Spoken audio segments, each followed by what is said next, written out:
Cominciamo, intanto tutto questo è stata una premessa, questo per dirvi che questo è veramente un incontro diviso in due, quindi come dire, ci rivedremo poi di nuovo.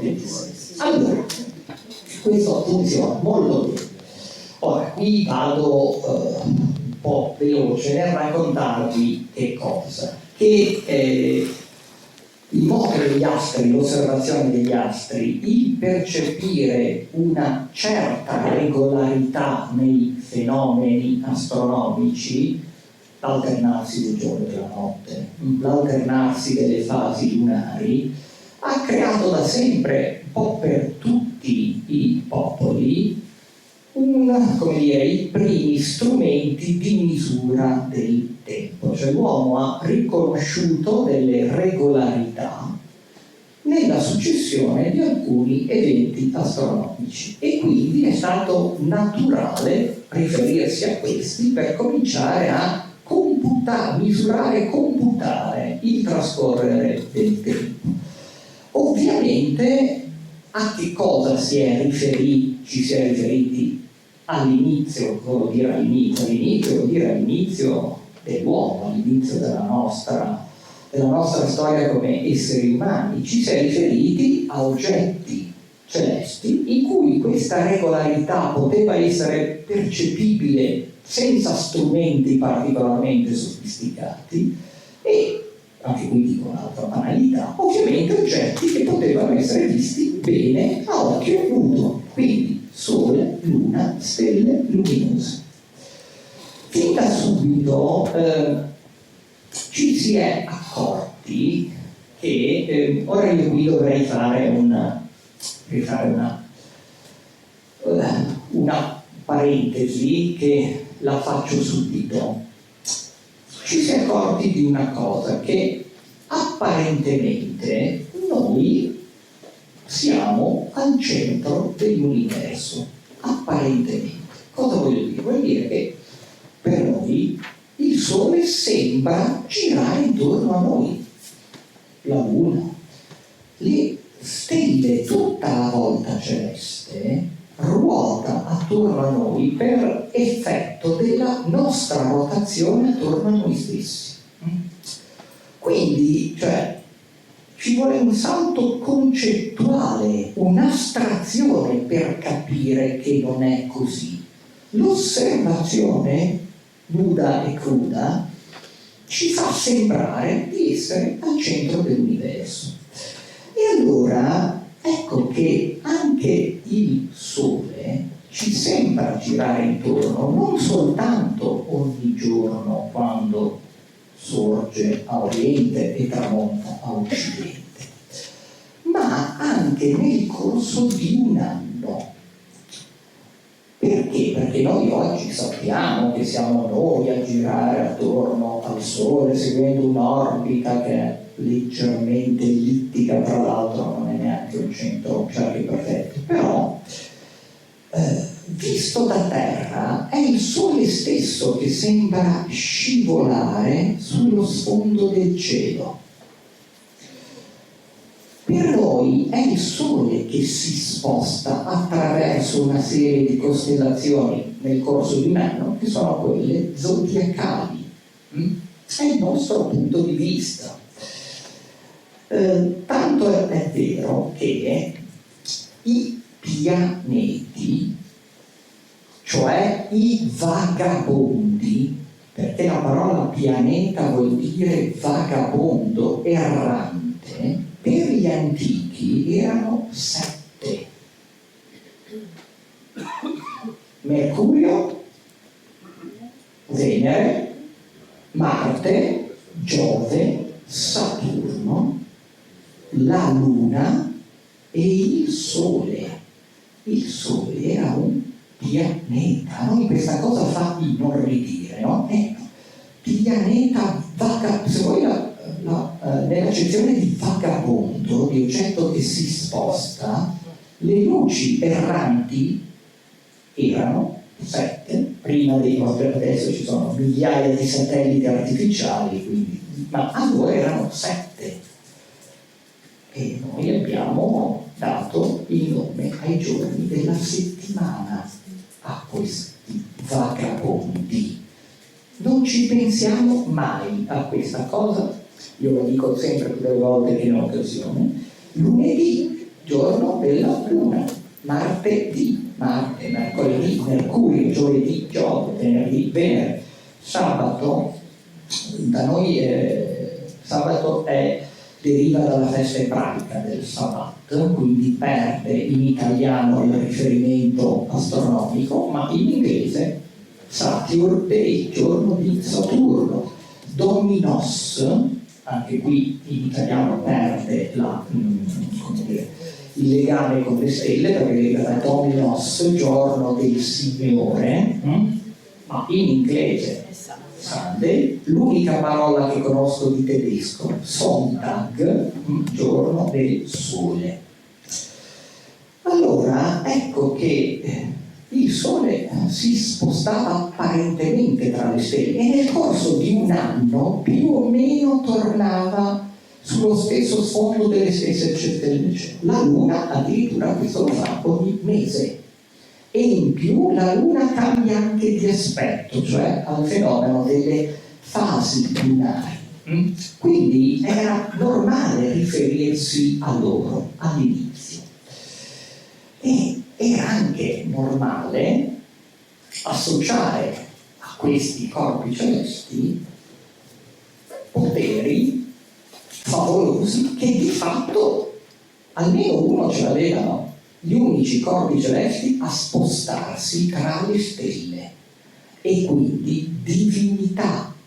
Per i greci all'inizio, in una fase iniziale, erano loro le divinità. Zeus, Giove, il signore dell'Olimpo, Afrodite, Venere, la dea dell'amore e della bellezza, no? Ares, Marte, il dio della guerra, Hermes, Mercurio, il messaggero degli dei, Cronos, Saturno, il signore del tempo.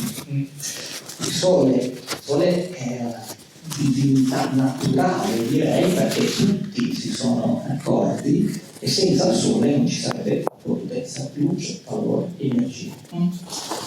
E allora ecco che il sole è naturalmente un sinonimo di divinità e quindi in tutto il mondo sono fioriti dei culti naturalmente legati al sole e che molte feste religiose ancora oggi riecheggiano di questi miti ancestrali. Poi faremo qualche esempio. Però probabilmente il primo oggetto con cui si è davvero misurato il tempo è stata la luna, semplicemente perché è più semplice. Il sole dà fastidio, se lo guardiamo, dà fastidio, no? Bisogna guardarlo all'albo, al tramonto, bisogna fare osservazioni accurate per capire quali stelle in un certo momento sorgono subito dopo il sole o arrivano dopo il sole che dopo il sole si è tramontato. E invece la luna cambia aspetto, si vede bene di notte, si può seguire per tutta la notte se il cielo è sereno, quindi normale che si osservi la luna. Ora, non c'è sicurezza su questo, non c'è sicurezza, ma quella figura al centro, un osso con delle scavato, c'è chi ritiene che quello sia il primo calendario della storia. Non ne siamo assolutamente sicuri, però quelle tacche sono una trentina, la luna ha una periodicità, le fasi lunari si ripetono ogni 29 giorni e mezzo, se si guardano bene ingrandite al microscopio alcune sembra volutamente più scavate, altre meno, come se fosse appunto una sequenza delle fasi lunari. Quindi quello potrebbe essere il primo calendario della storia.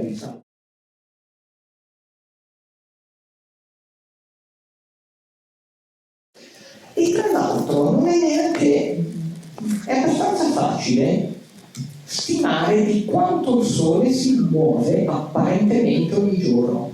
Perché? Perché poi è vero che l'orbita della Terra è ellittica, però è molto poca ellittica, cioè il coefficiente di ellitticità che è 0,017, quindi diciamo che è un cerchio, approssimiamolo a un cerchio. Il cerchio quanti gradi ha? Sì, dai babilonesi 360. L'anno quanti giorni ha? Qui sarebbe bello, poi ci torneremo, però in prima approssimazione 360. Allora, più o meno il Sole si sposta apparentemente in cielo di 1 grado al giorno, scivola sullo sfondo delle stelle di circa 1 grado al giorno. Poi è vero, alcuni giorni è un po' più di 1 grado, in alcuni giorni un po' meno di 1 grado, ma questi sono dettagli che vedremo dopo.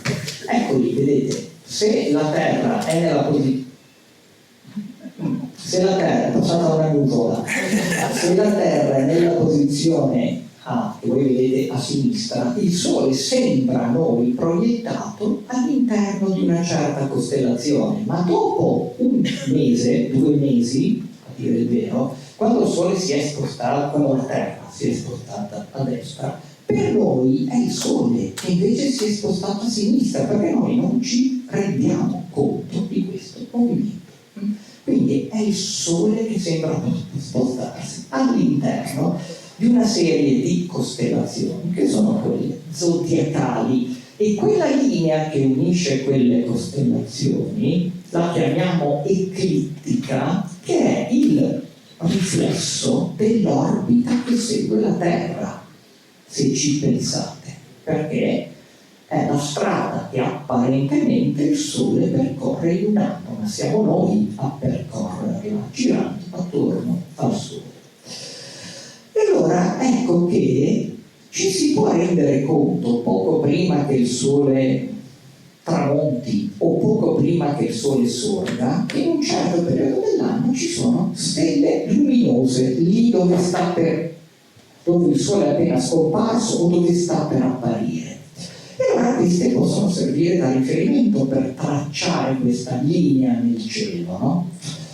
Guardate, questa è una tipica scena del cielo dell'inverno. Al centro vedete la figura della costellazione di Orione, quelle 3 stelle messe in fila, rappresentavano la cintura del cacciatore Orione.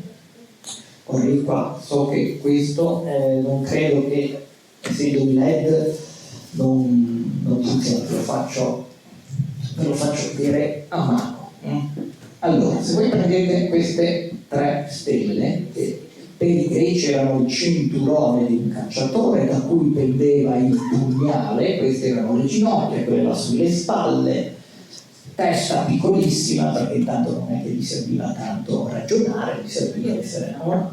Prendete le 3 stelle della cintura di Orione, le prolungate verso il basso. Sirio, la stella più luminosa del cielo, è nella mitologia greca il cane maggiore che accompagna Orione a caccia, accompagna il suo servitore. Ebbene, Sirio, come tutte le altre stelle, allora, qui in alto c'è il Toro, sopra Orione, non è inquadrato nella fotografia, c'è la costellazione dei Gemelli. Quando il Sole si trova nei Gemelli, tutta questa scena non si vede perché è in cielo di giorno. È in cielo c'è in cielo, ma è in cielo di giorno perché c'è il Sole lassù. Quindi Sirio, per qualche tempo, una 70ina di giorni, non si vede in cielo. Ma quando il Sole apparentemente si sposta, perché siamo noi che ci spostiamo, ecco che Sirio riappare al mattino. Quando Sirio riappariva al mattino, gli egizi avevano notato che era la stagione in cui il Nilo straripava. Non c'entra nulla Sirio, Sirio non c'entra nulla, ma il riapparire di Sirio al mattino coincideva con una stagione per la quale si verificavano le piene del Nilo. Ed ecco allora che Sirio Laurea Sotis diventa una stella culto, diventa la stella che annuncia la piena del Nilo, diventa quel noi cosa porta. Esageriamo un po' e diciamo che diventa il capodanno degli egizi, cioè per loro l'inizio dell'anno è quando vedono riapparire Sirio dopo un periodo di invisibilità, perché sanno che da lì a poco il Nilo sarebbe sparito, quindi avrebbero potuto poi seminare, avrebbero potuto raccogliere. Gli egizi avevano 3 stagioni, non 4 come noi ormai diciamo che ne abbiamo 2 stagioni, no? In realtà non è vero, continuiamo ad averne 4, gli egizi ne avevano 3 invece, perché la loro latitudine è quello che era. Orione, anche la cintura di Orione era un esempio di stelle calendario. Siamo a Giava, da tutt'altra parte del mondo, quando Orione, stavolta di notte, quindi il sole dalla parte esattamente opposta, e quindi Orione si vede di notte come lo vedete adesso. Quando le 3 stelle della cintura di Orione raggiungono una certa altezza, lo sciamano giavanese tiene dei semi sul palmo della mano e li alza in corrispondenza della cintura di Orione. Ogni sera la cintura di Orione è un po' più alta, a un certo punto i semi cadono dalla mano e raggiungono la terra. Quello è il segno della volontà di seme e terra di unirsi. Anche lì cioè, è un'interpretazione ovviamente, però un'interpretazione che funziona, perché in quel momento se si semina il riso, perché in genere era riso, ecco che cos'è che ci dice che è venuto il momento della semina del riso? La culminazione di Orione. Quindi un altro esempio di stelle calendario. Le Pleiadi, Navaco, vi faccio 3 esempi di popoli che... Allora, quasi certamente al 99,9% periodico della probabilità non sono mai entrati in contatto fra di loro. Sempre meglio non dare una cosa per sicura al 100%, ok? Però, insomma, giavanesi, egizi e Navaco non hanno nulla in comune, se non questo utilizzo di alcune stelle, perché ad esempio i Navaco avevano notato che secondo loro era il dio del cielo, che quando le Pleiadi scomparivano, quindi quando non si sarebbero più viste, perché il sole sarebbe entrato nella costellazione del Toro e quindi non si sarebbero più viste, ecco che quello era il momento di seminare il mais e la cosa funzionava. E quindi ecco che le stelle diventano degli indicatori di momenti significativi dell'anno. Guardando un po' meglio il moto degli astri, ci si accorge che il Sole può segnare, può avvisare del cambio di stagione. Anche banalmente, in estate il Sole è alto, in inverno è basso. E anche la Luna allora, perché? Perché la Luna è piena quando è dalla parte opposta del Sole, non so se ci avete mai fatto caso. Allora, in estate il Sole è alto, la Luna piena è bassa. È bellissimo vedere da Bocca d'Asse sorgere la Luna a maggio a giugno, perché è una cosa favolosa. Viceversa, in inverno il Sole è basso, la Luna piena è alta, ve ne potete ancora rendere conto, forse l'avete vista, no? Il 3 marzo che era pieno. Quindi una raffinatezza ulteriore, gli astri ci dicono quando ci segnano il momento delle stagioni. Il sorgere del Sole su molti libri, troppi libri, c'è scritto che il Sole sorge a est e tramonta a ovest. Anche noi nella nostra testa, no? Forse siamo un po' più tardi. Mica vero. Questo succede solo 2 giorni all'anno, i giorni degli equinozi, all'inizio della primavera e all'inizio dell'autunno. il Sole cambia ogni giorno i punti in cui si leva, i punti in cui tramonta. Questa è una cosa che potete fare benissimo voi, farla fare ai vostri figli, ai vostri nipoti, no? Io dico sempre, fatelo al tramonto, perché all'alba è un po' più scomodo. Ma al tramonto, in una giornata bella, una giornata, guardate, prendete un giorno a dicembre, un giorno a marzo, uno a giugno e uno a settembre. Dalla vostra casa, scendete dalla vostra piazza in strada, segnatevi dove tramonta il sole in uno di questi periodi dell'anno. Ricordatelo, magari c'è un albero, magari c'è una casa, magari c'è un monte, no? Andateci 3 mesi dopo, vedrete di quanto cambia. Guardate che dalle nostre latitudini l'amplitudine, cioè l'angolo tra i due estremi, è di 69 gradi. Quindi 69 gradi è più di un sesto di tutto l'orizzonte. Sorprendente. E gli antichi le facevano queste misure, si erano accorti. Ad esempio qui vedete in questo video che clamorosamente funziona anche se abbiamo trasferito, vedete che in inverno il sole lì è basso e in estate invece è talmente alto che addirittura al di fuori dell'inquadratura. Ecco, vedete come funzionano le cose, guardate quanto è ampio l'intervallo fra il punto in cui il sole si leva e il punto in cui il sole tramonta alle varie stagioni.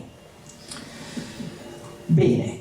Sì, ci si era accorti di tutto questo. Questo è quello che vi ho chiesto sostanzialmente di fare, no? Di provare a fare. Qui ad esempio è fatto, credo, in un lago del nord Italia, se non ricordo male, e guardate come cambiano i punti di levata e di tramonto.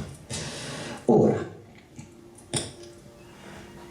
gli antichi avevano gli occhi e poi che cosa potevano avere? Potevano avere questi strumenti all'inizio.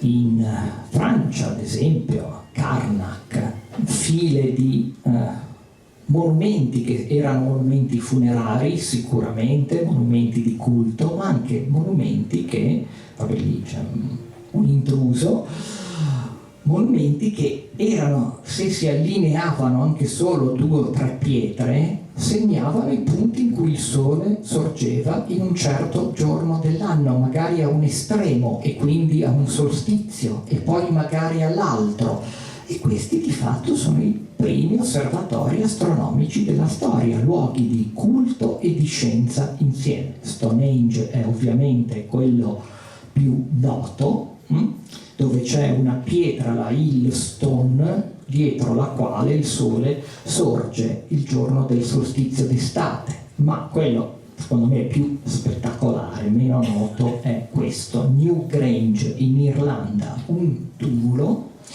con un corridoio orientato verso il punto in cui il sole si leva il giorno del solstizio d'inverno, quando il sole è molto basso sull'orizzonte. Ebbene, solo in quel giorno la luce del sole riesce ad arrivare in fondo a questo corridoio. E vi lascio immaginare, siamo in Irlanda, siamo a dicembre.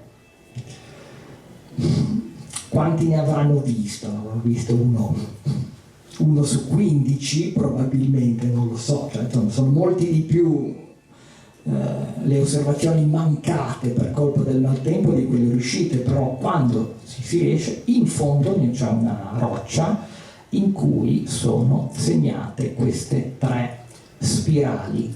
La spirale è da sempre il simbolo del sole in molte culture e tra l'altro, se ci pensate bene, il sole che sorge a oriente, tramonta a occidente, completa il suo percorso sotto la terra e poi spunta, ma in un punto leggermente diverso dell'orizzonte, e quella è una spirale, la spirale solare. Gli antichi si erano accorti assolutamente di questo, che si snoda, si arrotola in un senso e poi si snoda nell'altro, con l'alternanza delle stagioni. Da qua il passaggio ai primi calendari è non dico immediato, però è sicuramente più semplificato, cioè se noi sappiamo che ci sono dei punti dell'orizzonte, dei giorni particolari in cui succedono delle cose, ecco che poi si possono collegare gli intervalli di tempo che separano questi giorni dagli altri. E allora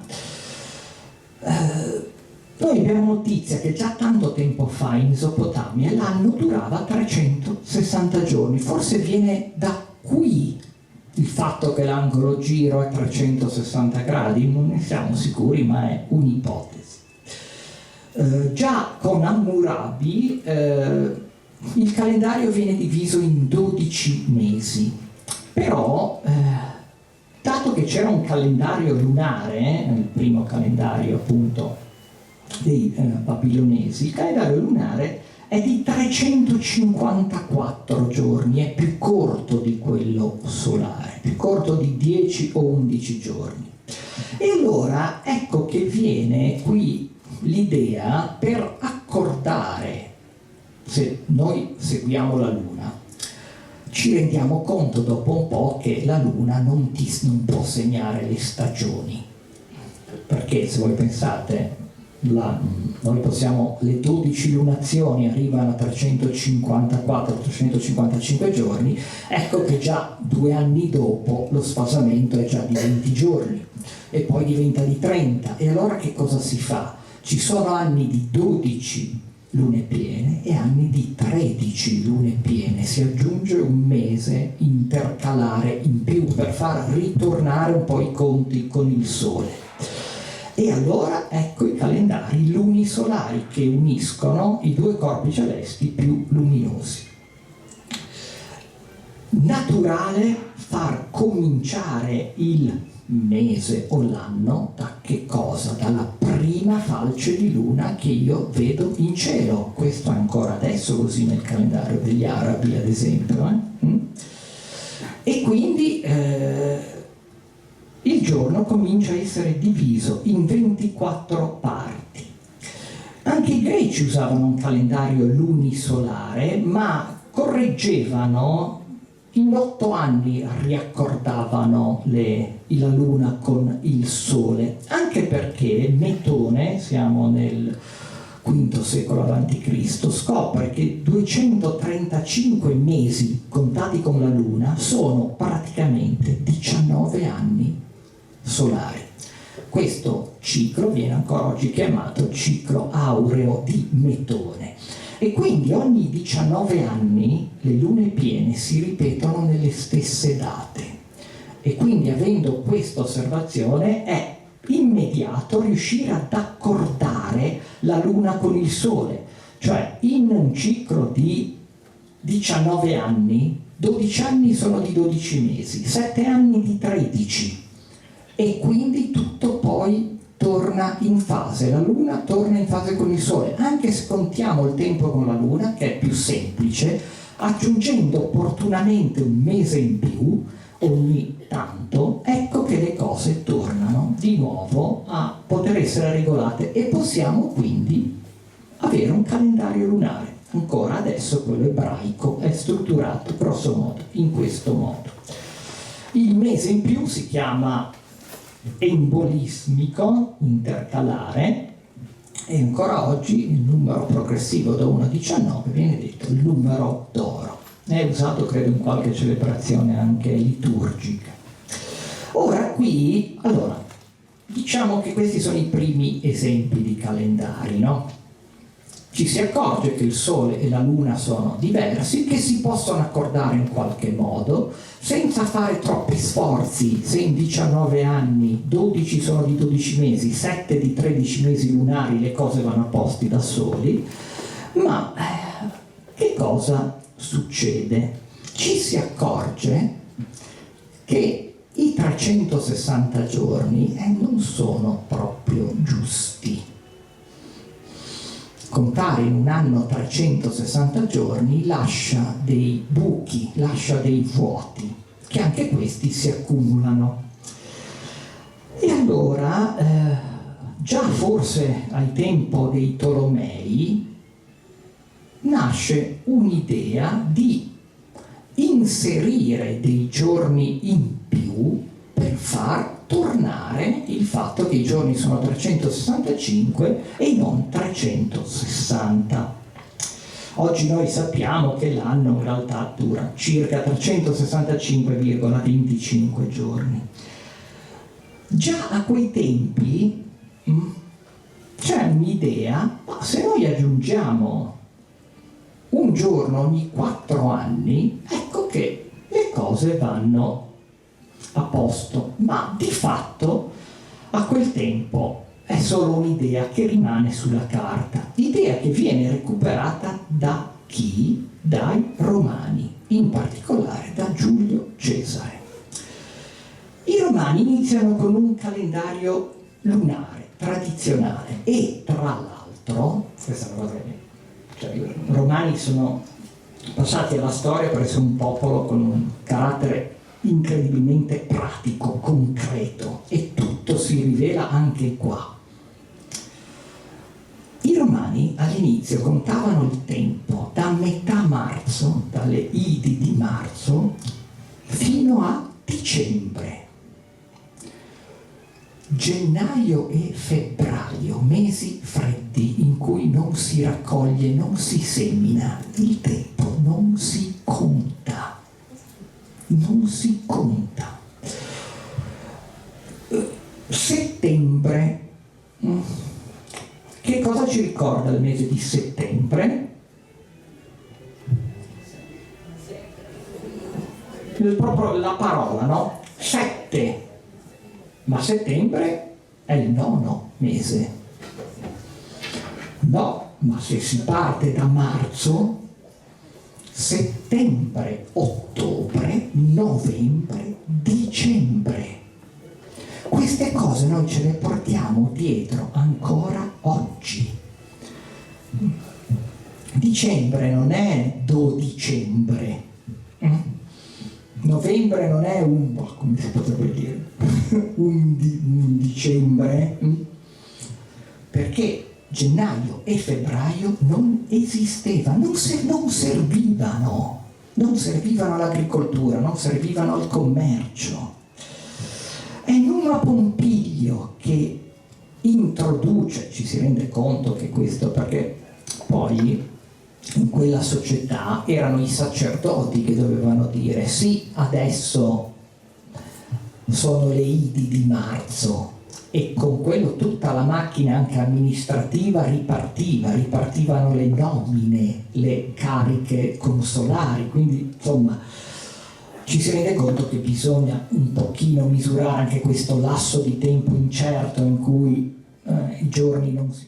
per simpatica anche questa, dato che le calende erano solo romane, quando noi diciamo sì, questo lavoro va alle calende greche, perché i greci non avevano le calende erano solo romane. Se invece noi dicessimo questo lavoro va alla calenda romana, attenzione che è il mese dopo, però i romani avevano un modo di contare che non è il nostro.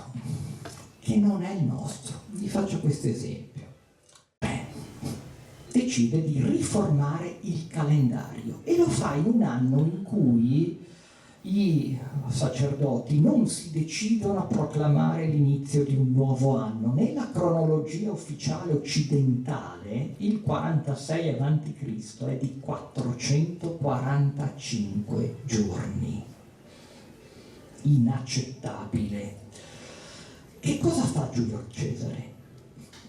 I mesi sono 12, alcuni perché non sono 360 ma sono 365, alcuni saranno di 31 giorni. Ma febbraio no, perché febbraio ha l'eredità di quel periodo mercedonio che era piazzato lì in quel periodo dell'anno, e quindi febbraio diventa di 29 giorni. Perché? Perché così ogni 4 anni si può aggiungere a febbraio un giorno. Su indicazione o su ispirazione di Sossigene, Giulio Cesare inventa il bisestile. Perché bisestile? Perché il giorno, a quell'epoca, il giorno che viene duplicato non c'è il 30 febbraio, ma ci sono 2 25 febbraio. Ogni 4 anni c'è un altro 25 febbraio. Ricordate come contano i numeri i romani. 25, 26, 27, 28, 29. Se il 25 è doppio, 25, 26, 27, 28, 29, bisestile, bisestus. Ecco da dove origina, dal modo romano particolarissimo di contare. Noi ancora oggi chiamiamo bisestile l'anno col giorno in cui c'è il 29 febbraio, ma perché? Perché appunto 25, 25, 26, 27, 28, 29. Ora, però voi mi direte, no, un momento, da noi febbraio ha 28 giorni, non ne ha 29. Che cosa è successo nel frattempo? La cosa questa mi fa sbellicare dalle risate. I mesi storici romani erano appunto marzo, aprile. Giulio Cesare, Giulio, vuole intitolare un mese a lui, luglio. Chi è il figlio di Cesare, che poi non era suo figlio vero, ma è un figlio adottivo? Cesare Augusto. Agosto. Nella riforma di Cesare, agosto ha 30 giorni.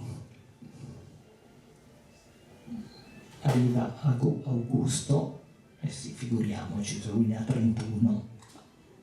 Anche il mio mese deve avere 31 giorni. Da chi lo prendo? Da quello che è sempre da febbraio, e febbraio diventa di 28. Ecco perché. Ecco perché.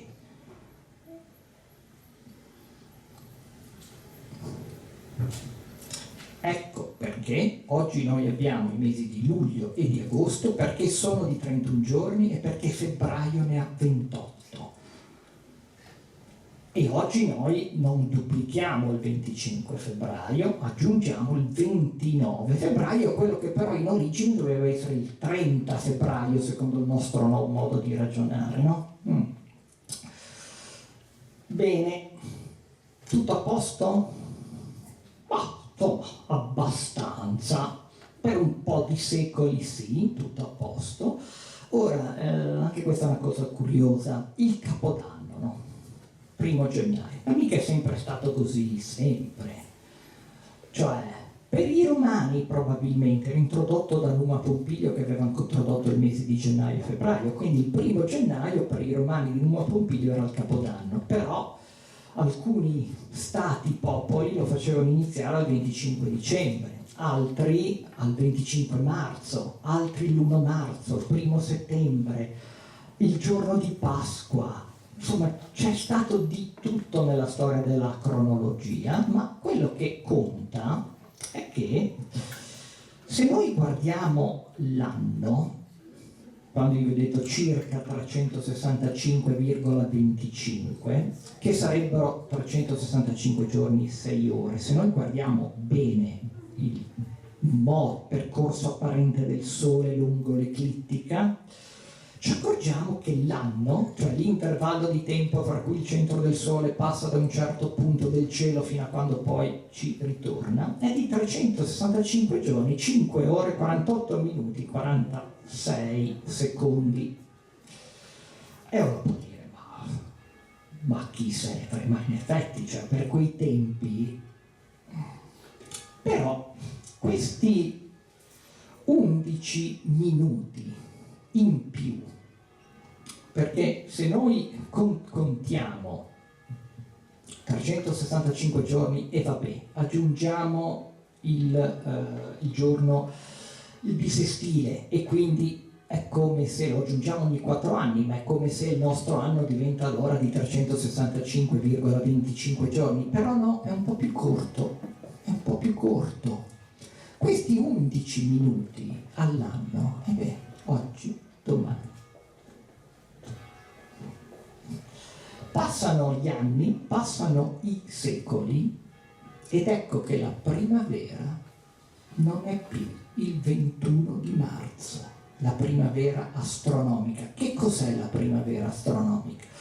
La primavera astronomica è il transito del centro del Sole per un punto particolare della volta celeste in cui si incontrano il percorso apparente che fa il Sole, cioè l'eclittica, e l'equatore del cielo. Devo andare un po' più veloce. Qual è il punto? Il punto è che il concilio di Nicea 325 d.C. aveva sancito che la Pasqua sarebbe capitata la prima domenica dopo la prima luna piena di primavera. La Pasqua, perché quest'anno la Pasqua è il 4 o 5 aprile? Perché è la prima domenica dopo la prima luna piena dopo il 21 marzo. E quindi la Pasqua può cadere tra il 22 marzo e il 25 aprile. È una festa astronomica la Pasqua, è legata alla Luna. Il Concilio di Nicea aveva stabilito che la primavera iniziava il 21 e invece ci sono delle evidenze che dicono che la primavera, cioè il Sole, passa sull'equatore del cielo, quindi ci sono 12 ore di luce e di buio su tutta la Terra, non avviene più il 21. Avviene a metà del 500, 10 giorni prima, perché ci sono questi 11 minuti che si sono sommati a partire dal 45 a.C., da Giulio Cesare in poi. Si impone una riforma del calendario. Papa Gregorio XIII, siamo nel 1582. Si viene costruita una commissione, la commissione della riforma del calendario. Che cosa stabilisce questa riforma del calendario, che è quello che noi usiamo oggi, il calendario gregoriano? Dato che ci sono 11 giorni di differenza fra l'equinozio astronomico e quello che impone che sia il 21 marzo, togliamo 10 giorni, 11 giorni dal calendario. È una domanda bellissima che si potrebbe fare a uno studente di storia. Che cosa è successo il 10 ottobre 1582? La risposta è niente, perché non c'è stato. Come non c'è stato? Non c'è stato. Non c'è stato. Si tolgono 10 giorni dal calendario. E questo pareggia le cose, ma Gregorio vuole che questo problema non si ripresenti in futuro, perché ok, noi possiamo, però dopo 1500 anni, altrimenti saremo di nuovo in quel problema lì. E allora, attenzione che la riforma del Gregoriano ha un corollario. Si accorge Luigi Giglio, fratello del medico Antonio Giglio, si accorge che se noi togliamo ogni 400 anni, se togliamo 3 anni bisestili, in 400 anni dovrebbero esserci 100 anni bisestili, uno ogni 4. Se invece che 100 ce ne fossero 97 anni bisestili, la differenza non è più di 11 minuti, ma è di qualche secondo.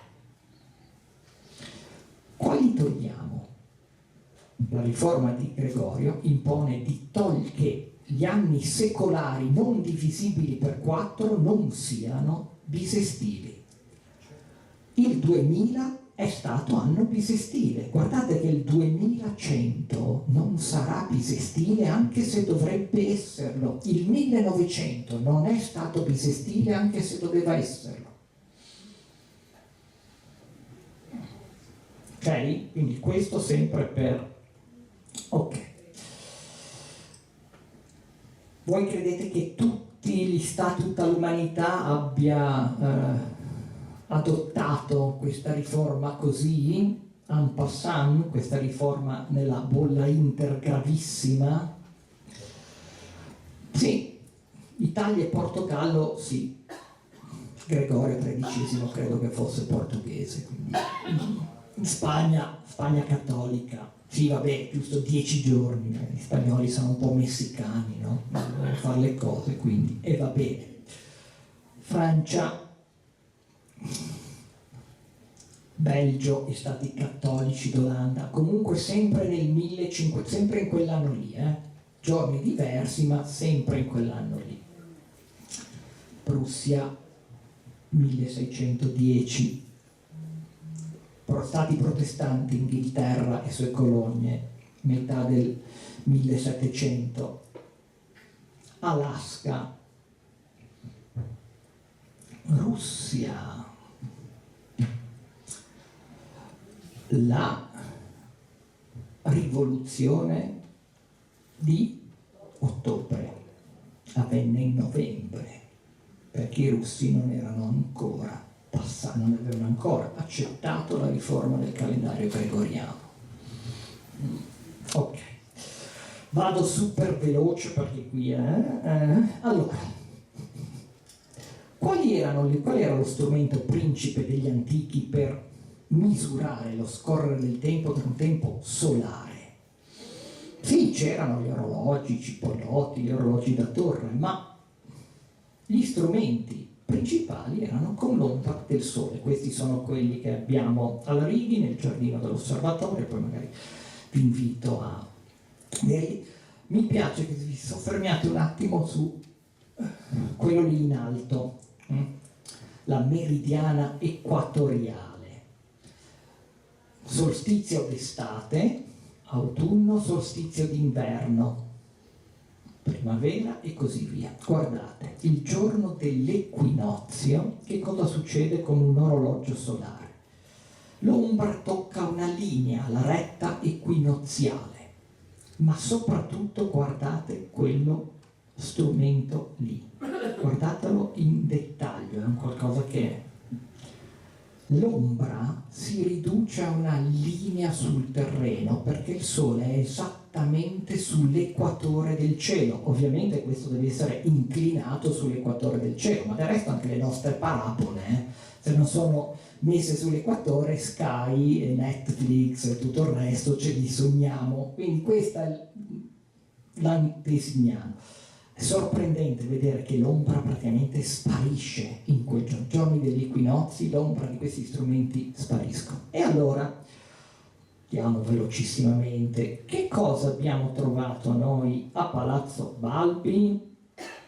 Questa va bene, la conosciamo, il Palazzo della Meridiana, che dovrebbe essere chiamato Palazzo del Quadrante Solare, perché quella non è una meridiana. Quello è un orologio solare. La meridiana è uno strumento che ti indica solo il mezzogiorno. Tutti questi sono orologi solari. Allora, oggi, quando è che è mezzogiorno? Oggi. Secondo tutti questi principi antichi, quando il Sole transita a sud, è a metà del suo arco diurno. Allora, intanto noi abbiamo avuto l'idea di introdurre l'ora legale. Permettetemi di chiamarla ora estiva, perché adesso vi convinco che l'ora è sempre legale. Quindi, nei mesi tra fine marzo e fine ottobre c'è un'ora in più. E va bene. Ora, qual è il punto? Il punto è che con lo sviluppo del progresso tecnologico, in particolare la ferrovia e il telegrafo, e c'è un film che racconta in modo straordinario queste due invenzioni, le racconta senza lasciandole sullo sfondo. C'era una volta all'Ouest di Sergio Leone, che inizia con il telegrafo e col treno. Ebbene, questi due mezzi comprimono i tempi e gli spazi in un modo mai visto prima. E allora che cosa è necessario fare? È necessario che ogni località non abbia più il suo tempo, ma un tempo che sia comune, coordinato in tutto il mondo. L'idea dei fusi orari è l'idea originaria di un italiano, Barrilli. Non viene adottata subito, ma l'idea originaria è sua, che è quella di dividere la Terra in 24 spicchi, 24 fusi, che dovrebbero essere tutti uguali tra di loro, ma poi i confini geopolitici li accartocciano, li slargano, li modificano. Comunque, qual è l'idea? L'idea è che ogni località all'interno di uno spicchio adotti l'ora del meridiano centrale di quello spicchio. E allora i nostri orologi, ecco che non segnano più l'ora di Genova, cioè il transito del Sole in meridiano qui, ma indicano l'ora del meridiano centrale del nostro fuso, che passa per... lo so che il ventennio è duro da sradicare. Montemario, in epoca fascista, il meridiano centrale del nostro fuso è l'Etna. L'Etna. I nostri orologi segnano sempre l'ora dell'Etna, o se preferite di Termoli Imerese, una località lì, insomma, a metà, e di tante altre ovviamente, di tanti altri paesini, case che sono lì su quelle. Allora, il Sole passa prima sull'Etna e lì è mezzogiorno e poi passa da noi, quindi per forza che da noi il Sole transita dopo il mezzogiorno segnato dagli orologi. Se si fa la differenza in longitudine fra l'Etna, 15 gradi est Greenwich, e la longitudine di Genova, si scopre, scusate vado super veloce, che la differenza è di 24 minuti e 15 secondi. Se la calibriamo bene sull'aula della meridiana, 24 minuti e 18 secondi, perché 15 sono sul centro di Genova. Quindi già abbiamo mica poco.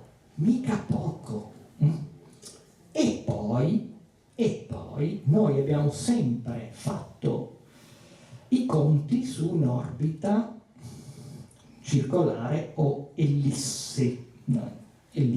E beh, l'orbita ellittica vuol dire che ci sono dei giorni dell'anno in cui la Terra è più vicina al Sole e giorni dell'anno in cui è un pochino più lontana. Guardate che in quei giorni, dato che noi giriamo su noi stessi ma giriamo anche attorno al Sole, quando noi siamo più vicini al Sole, andiamo leggermente più veloci, il Sole torna al meridiano prima. Il giorno non dura 24 ore. 24 ore è una media nell'anno, ma uno strumento che misura la posizione del Sole di queste cose se ne accorge. E allora ecco che oltre a questo fenomeno c'è il discorso, questi creano secondi in più, secondi in meno, insomma c'è un'equazione che viene detta equazione del tempo, che tra l'altro succede anche perché noi consideriamo appunto, quando facciamo i conti per semplicità, consideriamo l'orbita sferica, ma invece è ellittica, l'equatore è inclinato sull'orbita della Terra attorno al Sole. Ecco che queste due sinusoidi messe insieme fanno sì che ci siano dei secondi ogni giorno che si sommano, si sottraggono, e quindi ogni giorno, oltre alla differenza in longitudine, dobbiamo tenere conto di queste differenze. E questo ci permette di calcolare che cosa? Che ci sono dei giorni in cui arriviamo addirittura, oltre a quello che abbiamo già detto, a 14 minuti in più o a 16 minuti in meno. E allora, se noi vogliamo, ad esempio, immaginare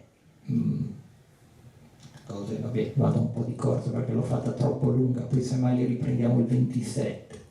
Se vogliamo immaginare, se vogliamo capire quando è che domani il Sole culmina a mezzogiorno, prima cosa, c'è l'ora estiva, sì o no? questa fino a fine marzo no. Dobbiamo considerare i 24 minuti e 15 secondi mal contati, dobbiamo considerare l'equazione del tempo, quindi domani, a che ora transita il sole a sud a Genova domani? Mezzogiorno dei nostri orologi. Ora estiva? No. Costante locale? Sì, 24 ore e 24 minuti e 18 secondi in più. Valore dell'equazione del tempo? Domani il sole transita a sud alle 12:35-38 secondi. Lo facciamo per il 27 marzo? Ora estiva? Ancora no, perché scatterà il giorno dopo.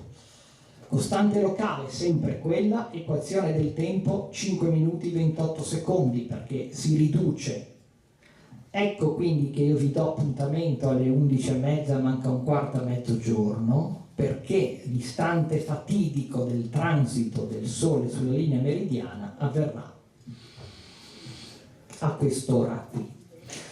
Poi io vi anticipo che non abbiamo ancora capito perché, ma la nostra linea meridiana dell'aula della meridiana anticipa di una trentina di secondi. Ci stiamo rompendo la testa su come mai, non l'abbiamo ancora capito. Diciamo che 10 secondi sarebbero.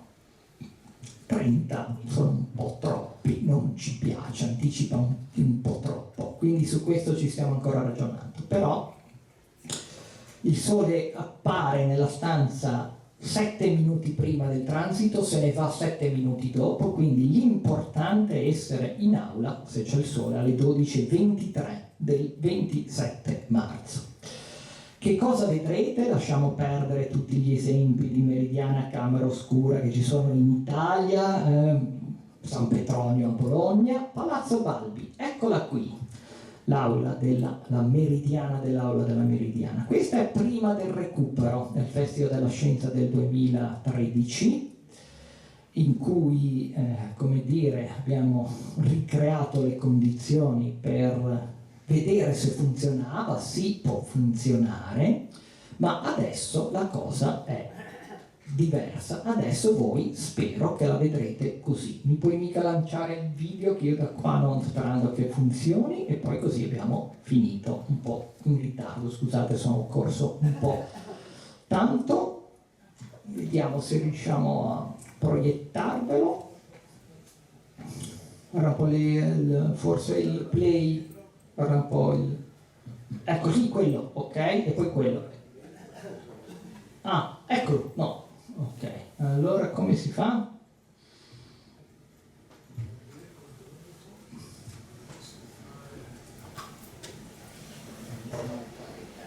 Sì, infatti.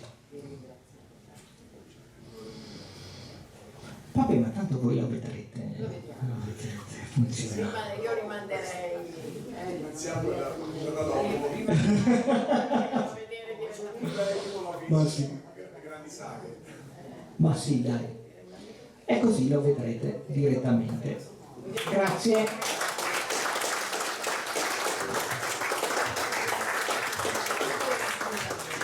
Interessantissimo tutto quanto ci ha detto. Io rimanderei le domande, mi dispiace per i tempi, all'incontro, rimanderei le domande all'incontro per la meridiana. Ecco, semmai dopo, per favore.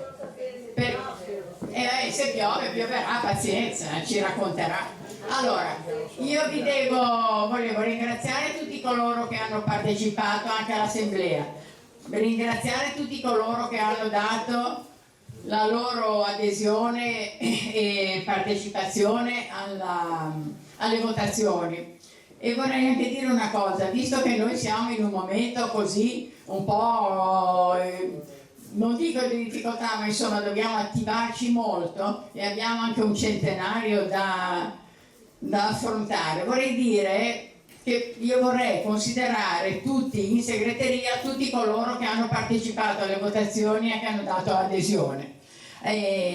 Poi è chiaro che lo statuto ne indica 11, ma io vorrei che facessimo diciamo, consiglio direttivo allargato, in modo da poter coinvolgere tutte le persone che sono state qui segnate. E allora vi direi a tutti i consiglieri che vi aspettiamo, che arrivano naturalmente quelle cose regolari che dobbiamo fare, ma il martedì che ci vediamo tutti per riuscire a portare avanti l'associazione anche in un momento così difficile. Va bene così?